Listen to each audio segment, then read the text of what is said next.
For months, growing concern over King Charles's health has fueled endless speculation. For weeks, whispers had traveled through the halls of Ashmore Palace faster than any official statement ever could. Servants exchanged glances they thought no one noticed. Advisors closed doors a little too quickly when a member of the royal family walked past. Something was shifting inside the walls of the kingdom's oldest institution, and no one outside those walls could yet say what it was. But few could have predicted that the next chapter of this story would begin not with a scandal, not with a public feud, but with silence. It was a kind of silence that says more than any headline ever could. The silence of a family bracing itself for something it could not yet name out loud. At the center of it all stood King Edmund, ruler of Ashmore for nearly 3 decades, a man known for his composure, his dry humor, and his refusal to ever appear rattled in public.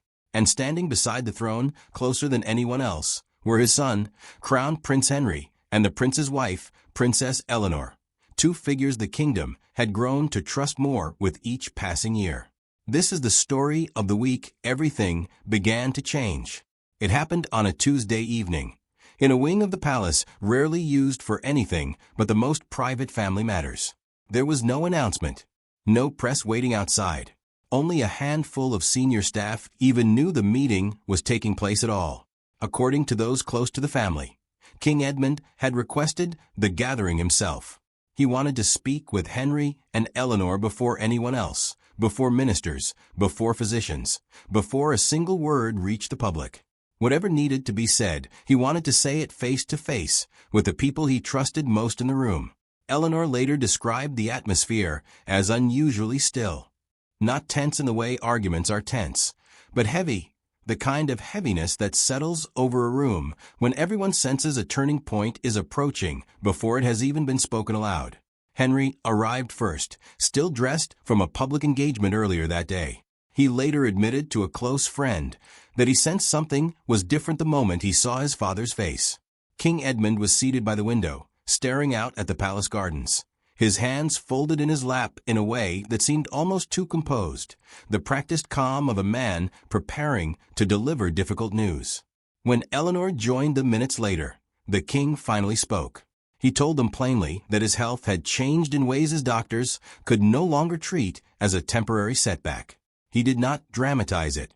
He did not ask for sympathy. He simply laid out the truth as he understood it, the way he had laid out policy decisions for 30 years, directly, without flourish.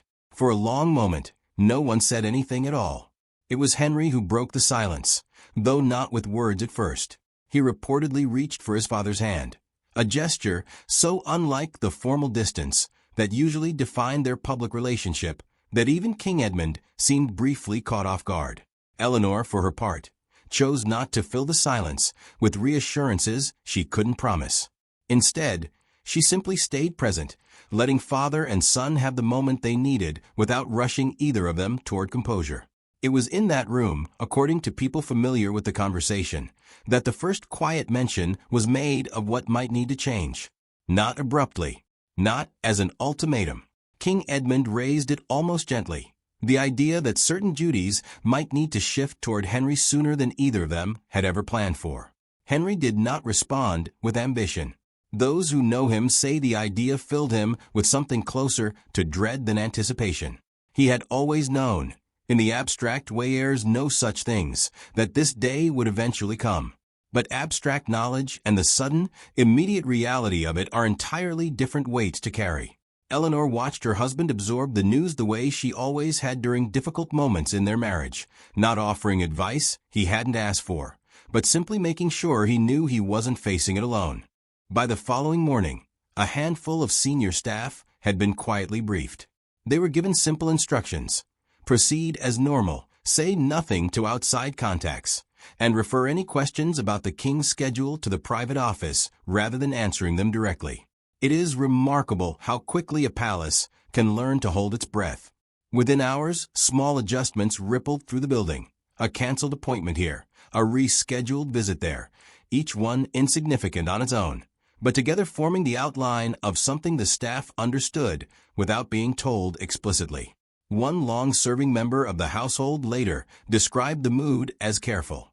Not fearful, not chaotic, but deliberate in a way that suggested everyone understood how much was at stake in getting the next several weeks right. Prince Henry, meanwhile, found himself pulled into a flurry of private meetings with advisors he rarely interacted with directly.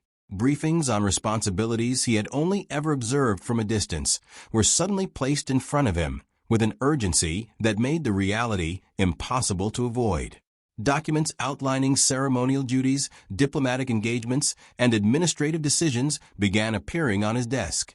Decisions that, until recently, had always belonged to his father alone. Eleanor noticed the toll it was taking almost immediately. Henry grew quieter at home, more prone to sitting in thought rather than conversation. She made a point of clearing space in his evenings, insisting on family dinners without staff hovering nearby. Small pockets of normalcy in a period that suddenly felt anything but normal. Not everyone in the family learned the news at the same time, and that fact alone created its own quiet tension. Queen Marguerite, King Edmund's wife, reportedly felt sidelined by how the initial conversation had unfolded without her present. When she was finally brought fully into the discussions, her frustration was evident, though carefully controlled. She questioned why decisions about the family's public messaging seemed to be forming around Henry and Eleanor before she had even been consulted.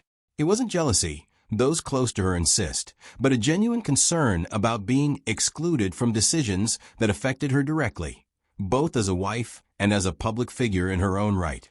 King Edmund, worn down by the physical toll of recent weeks, largely stayed quiet during these exchanges, allowing Henry to explain the reasoning. Henry held his ground with a steadiness that surprised even those who knew him well.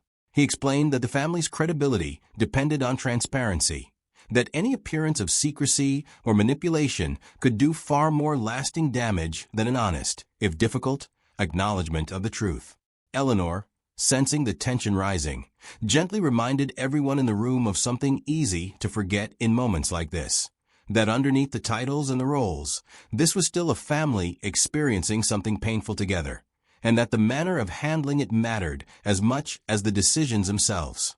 Marguerite ultimately relented, though the strain of that conversation lingered in the days that followed, a reminder that even within a family bound by duty, individual feelings do not simply disappear because a crisis demands unity. In the days that followed, the shift inside the palace became less about a single dramatic moment and more about an accumulation of small, quiet changes. Meetings once held in the king's private study began taking place instead in an office more closely associated with Henry's staff. Correspondence that once required the king's personal signature increasingly passed first across Henry's desk for review. None of this was announced. None of it needed to be, not yet. But those paying close attention to the rhythms of the palace could sense that something fundamental was being recalibrated, one quiet decision at a time. Henry, for his part, resisted framing any of it as a promotion.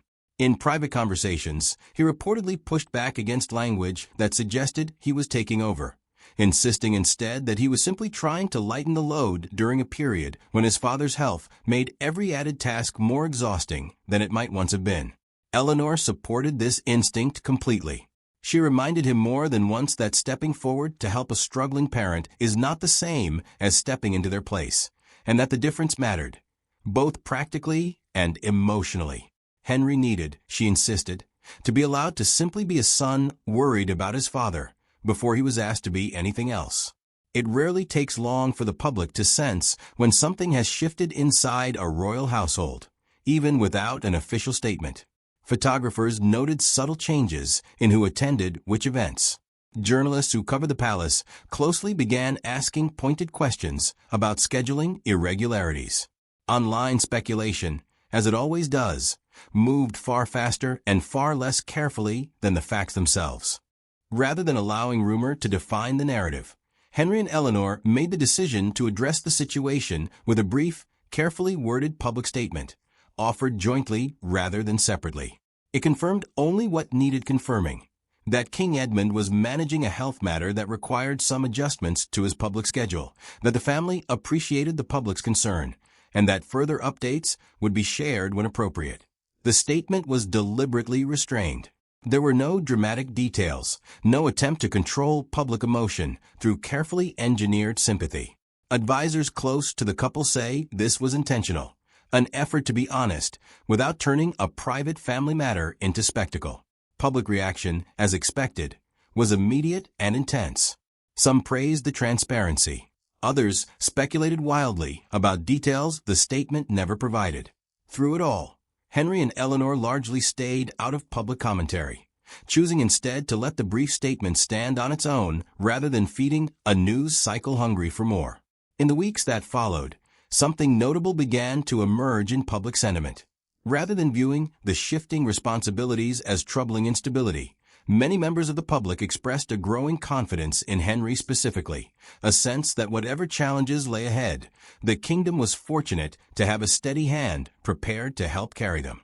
This confidence had been built gradually over years, long before this particular crisis. Henry had cultivated a reputation for careful, unshowy competence, avoiding the kind of public controversies that had occasionally surrounded other family members. Eleanor, meanwhile, had become widely respected for her composure and her ability to connect genuinely with people from vastly different walks of life. Together, they represented something the public found reassuring during an uncertain moment.